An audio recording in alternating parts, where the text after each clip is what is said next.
हमारे आने वाले भविष्य के नेता एडवोकेट चंद्रशेखर आजाद जी को कि वे आज इस विशाल जनसभा में संबोधन करने से पहले हमारे आयोजकों ने हमारे महान पुरुषों की तस्वीर मंच के बाईं तरफ रखी है। मैं आदरणीय चंद्रशेखर आजाद जी से अनुरोध कर रहा हूं कि महान पुरुषों की तस्वीर पर पुष्प अर्पित करके आप महान पुरुषों से हम सब लोगों के लिए आशीर्वाद लेंगे, क्योंकि हम सब लोग महान पुरुषों के संघर्ष को आगे बढ़ाने के लिए लगातार संघर्ष कर रहे हैं। मैं नारा लगाऊंगा, बाबा साहब अमर रहे,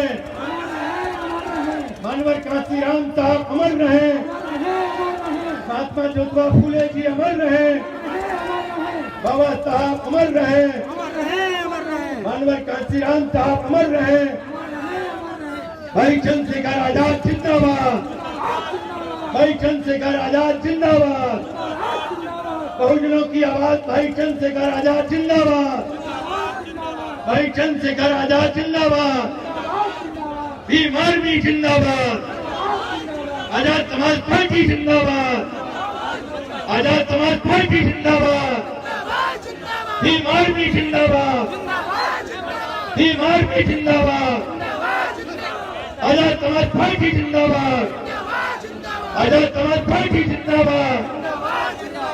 साथियों, आपको जिनका इंतजार था हमारे प्रिय नेता आदरणीय चंद्रशेखर आजाद जी हम सबके समक्ष हैं। मैं आप सब लोगों की तरफ से उनसे अनुरोध कर रहा हूं कि वो आए और अपने विचारों से हम सबको अवगत कराएं। आदरणीय एडवोकेट चंद्रशेखर आजाद जी।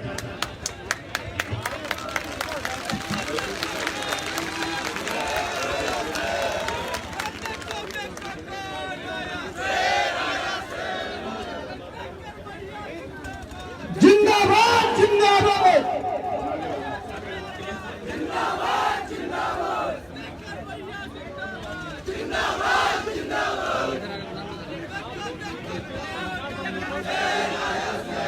हेलो, जय भीम।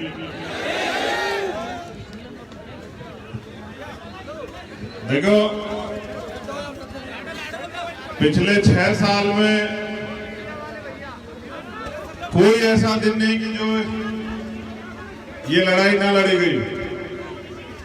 तो जो पिछले 6 साल में हमारे द्वारा तैयार हुए हैं, मैं उनसे अनुरोध करूंगा कि वो बैठ जाएं। जो हमारे द्वारा तैयार किए गए हैं, जो इस आंदोलन की अहमियत को समझते हैं, उनसे मेरा अनुरोध हो कि वो बैठ जाएं। ये जो नौजवान धूप में बैठे हैं ना, मेरा अनुरोध है पीछे हो जाओ, छांव में हो जाओ, पीछे हो जाओ, छांव में जल्दी हो जाओ, फिर बात शुरू करेंगे। पीछे हो जाओ, बहुत तेजी से, क्या आगे आ जाओ, पीछे हो जाओ, धूप से हट जाओ। बीमारी चल रही है, डेंगू का बहुत बुरा हाल चल रहा है इस समय। क्या तो नीला गमछा मत पहनो, और पहन रहे हो तो इसका सम्मान रखो। तुमसे कहा बैठ जाओ।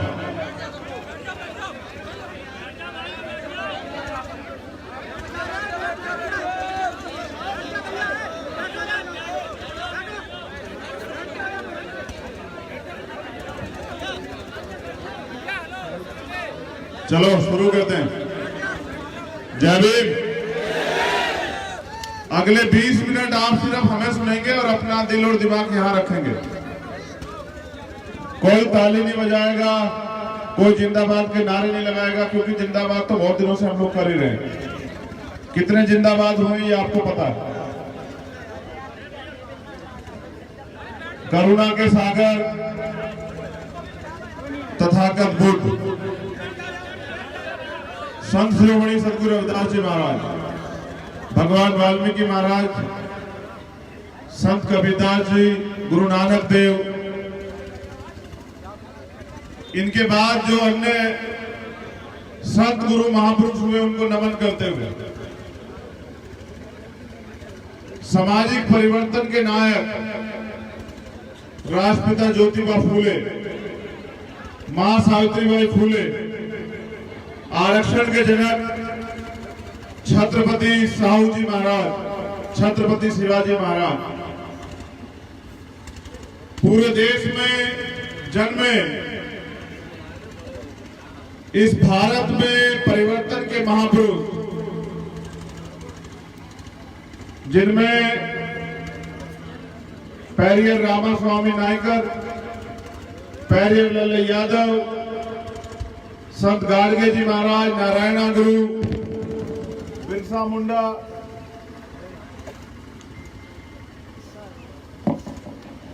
बाबू जगदेव प्रसाद कुशवाहा,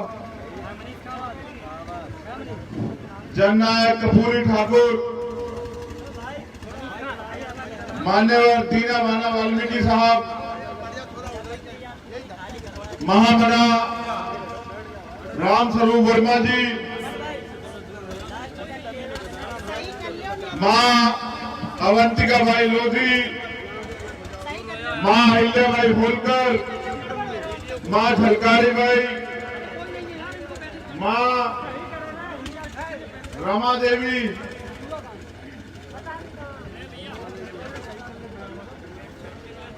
डॉक्टर एपीजे अब्दुल कलाम साहब, कोतवाल धन सिंह गुजर, सर छोटू राम,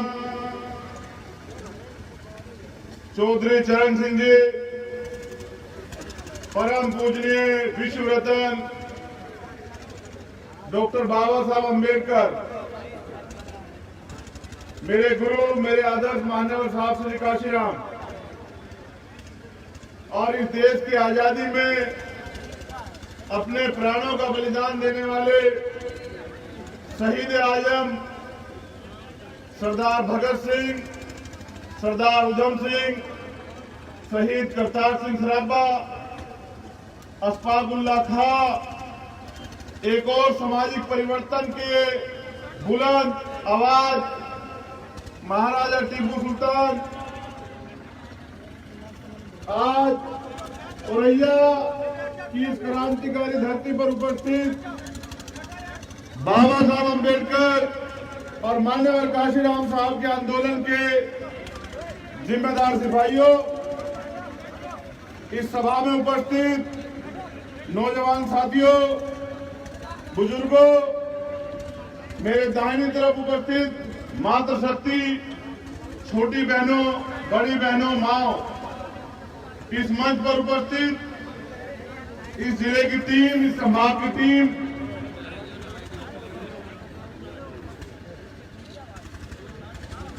जो महिला नेता यहां बैठी है हमारे मंच पर, उनको भी मैं धन्यवाद देता हूं।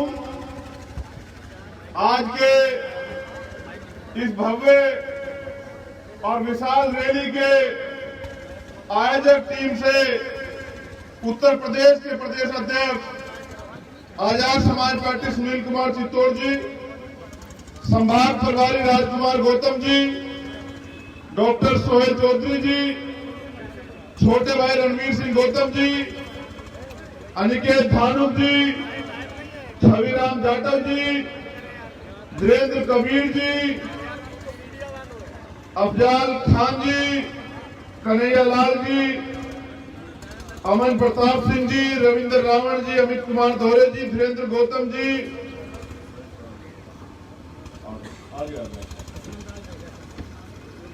यहां मैं पहले भी आया हूं एक बार, मेरे छोटे भाई मुन्ना खान जी,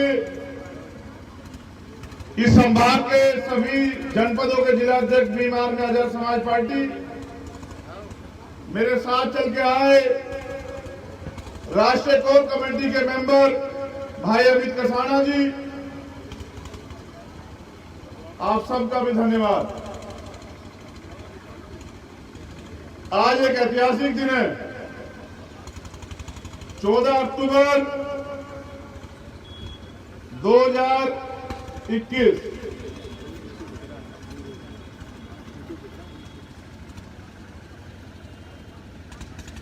ठीक, अभी हमारे भाषण से पहले कुछ और नाम है, वो भी सुन लीजिए। प्रोफेसर देवेंद्र कुमार जी, साजिद हुसैन आजमी जी, प्रबल प्रताप सिंह जी, रूबी गौतम जी, सूरज कुमार सूरज सिंह कुशवाहा जी और असलम राज जी। अभी जो बच गया है वो मेरे अंदर ही अपने आप को ढूंढ लेना। जितनी मेहनत आपने की है वो वाला माइक चलना साहब, ये चल नहीं रहा है क्या? वो चलना देना वो चल रहा है। तुम उसके पास से हटोगे तभी शायद वो काम कर पाए। भाई हट जाओ यार, उधर को हो जाओ। तो जितने जिम्मेदार आप लोग हैं उतने ही जिम्मेदार ये लोग भी हैं जो मेरे सामने बैठे हैं धूप में।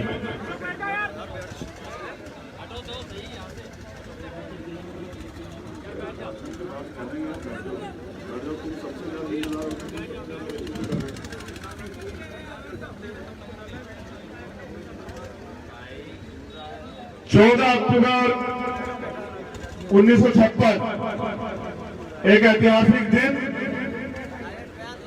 तमाम तरह के सुधारों के प्रयास के बाद जब बाबा साहब अम्बेडकर इस देश की व्यवस्था में धर्म में कोई सुधार नहीं कर पाए, असमानता और भेदभाव के जीवन से तकलीफ को महसूस करते हुए जब ये समझ गए कि इसमें कोई परिवर्तन होने वाला नहीं है, तो 14 अक्टूबर 1956 को बाबा साहब ने बौद्ध धर्म की दीक्षा ली। आज धर्म चक्र परिवर्तन दिवस भी है और आज औरैया की धरती पर आने का मौका भी मिला है। हम भी लंबे समय तक एक व्यवस्था में, एक दल में सुधार करने का प्रयास करते रहे, उनसे मांग करते रहे कि यह आंदोलन जो राष्ट्रपिता ज्योतिबा फूले ने शुरू किया, छत्रपति साहू जी महाराज ने शुरू किया, जिसको उनके जाने के बाद बाबा साहब अम्बेडकर ने चलाया, बाबा साहब अम्बेडकर के जाने के बाद माननीय साहब श्री काशीराम ने चलाया, जिस आंदोलन में वंचित वर्ग के लोगों को भी ताकत का एहसास हुआ, उनके नेता बने, उस आंदोलन में काफी सुधार करने का प्रयास हम लोग करते रहे और जब प्रयास सफल नहीं हो पाया, वो लोग अपनी बात पर अड़िग रहे, तो 15 मार्च 2020 को आप सब लोगों के मार्गदर्शन में आजाद समाज पार्टी काशीराम की घोषणा हम लोगों ने की और उत्तर प्रदेश में 2022 में चुनाव, उस चुनाव को मद्देनजर रखते हुए पहली रैली इसी तारीख में उत्तर प्रदेश के अंदर हमने करने का काम किया कि जिस गली सड़ी व्यवस्था में हम सुधार नहीं कर पाए, उस व्यवस्था को छोड़ के भीम आर्मी और आजाद समाज पार्टी के क्रांतिकारी साथियों के हौसले, मनोबल और संघर्ष को देखते हुए हम लोग उत्तर प्रदेश की जनता को अपनी ताकत का एहसास कराए और उत्तर प्रदेश में एक नया सवेरा लाने के लिए जंग का ऐलान करें। बहुजन समाज के लोगों को शासक बनाने के लिए 14 अक्टूबर 2021 को हमने औरैया की धरती से इस आंदोलन की घोषणा की है, क्योंकि आजाद समाज पार्टी एक राजनीतिक दल से पहले एक मिशन है जिसका अंतिम लक्ष्य इस प्रदेश में नहीं देश में सत्ता के सहारे से व्यवस्था परिवर्तन करना है, जिस व्यवस्था में हजारों साल से एक व्यक्ति पैदा होते ऊंच हो जाता है, एक व्यक्ति पैदा होते नीच हो जाता है, जहां कर्म को मान्यता नहीं दी जाती, जहां धर्म के, जाति के आधार पर व्यक्ति का आकलन होता है। मैं ये समझता हूं कि बाबा साहब अम्बेडकर ने संविधान बना के इस देश में समानता का बिगुल फूंका, ब्लूप्रिंट बनाया, लेकिन अपने अंत समय में उन्होंने इस बात को भी कहा था कि जब तक इस देश के संविधान को चलाने वाले हाथ ईमानदार नहीं होंगे, उनकी नीति और नीयत अच्छी नहीं होगी, अंत संविधान बुरा साबित होगा। आज संविधान है, हक अधिकार है, लेकिन आज भी गैर बराबरी, अन्याय, अत्याचार बड़े पैमाने पर जारी। तो मैं अपनी बात की शुरुआत वहीं से करूंगा जहां माननीय काशीराम साहब छोड़ के गए थे। बैकवर्ड, पिछड़ा वर्ग के लोगों को 52% आबादी होते भी इस देश की व्यवस्था ने 27% आरक्षण देने की घोषणा की और वो 27% आरक्षण भी अभी पूरा नहीं हुआ।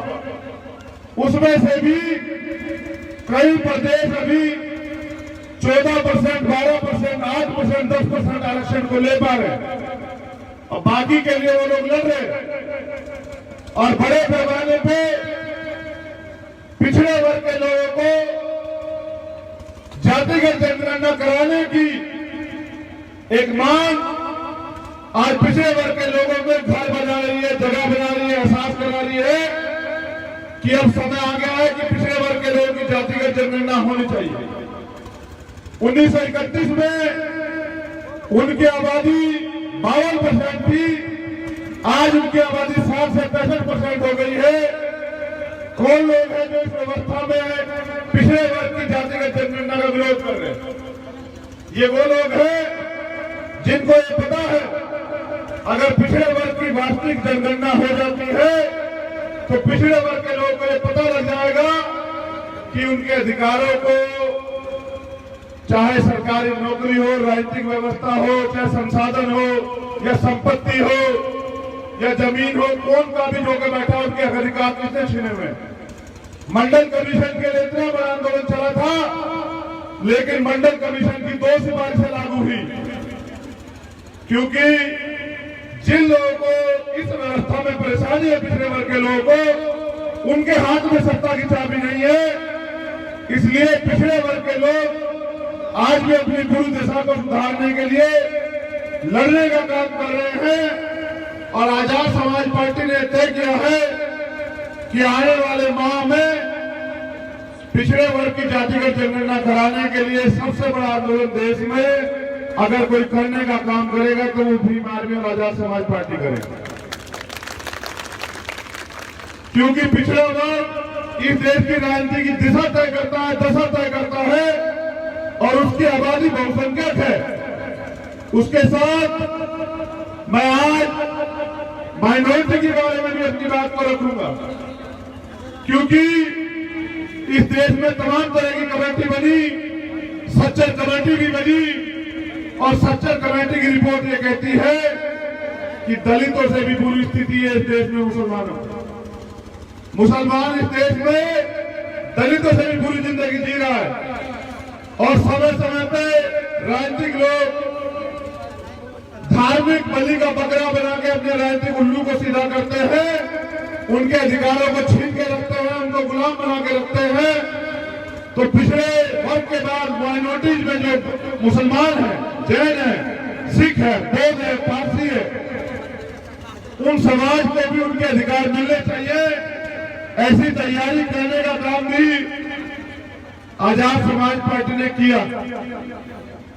अब मैं बात करता हूं जो सबसे बड़ी बुनियादी ताकत है बहुजन आंदोलन की, वो है दलित समाज के लोग।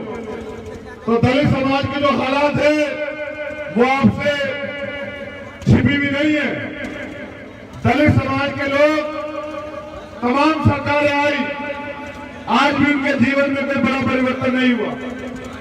जैसे वो लोग पहले रहते थे ऐसे ही आज रह रहे हैं। मेरी माताएं बहनें यहाँ हैं, नौजवान यहाँ हैं।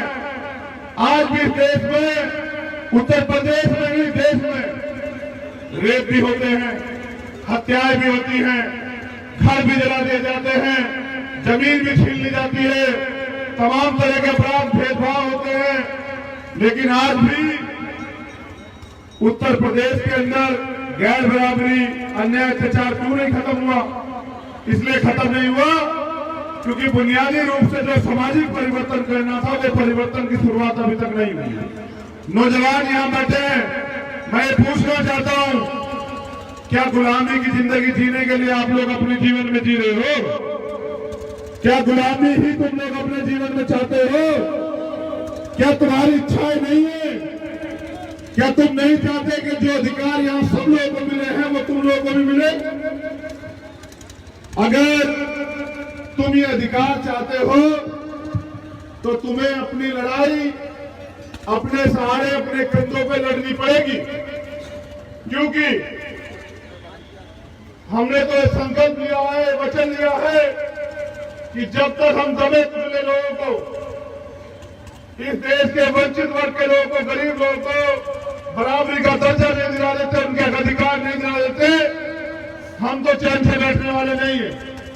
और इस लड़ाई को, लेकिन मैं समझता हूं कि अब काशीराम साहब ये कहते थे कि बोलने से कुछ नहीं होगा, अब समय आ गया है कि रिजल्ट देना पड़ेगा।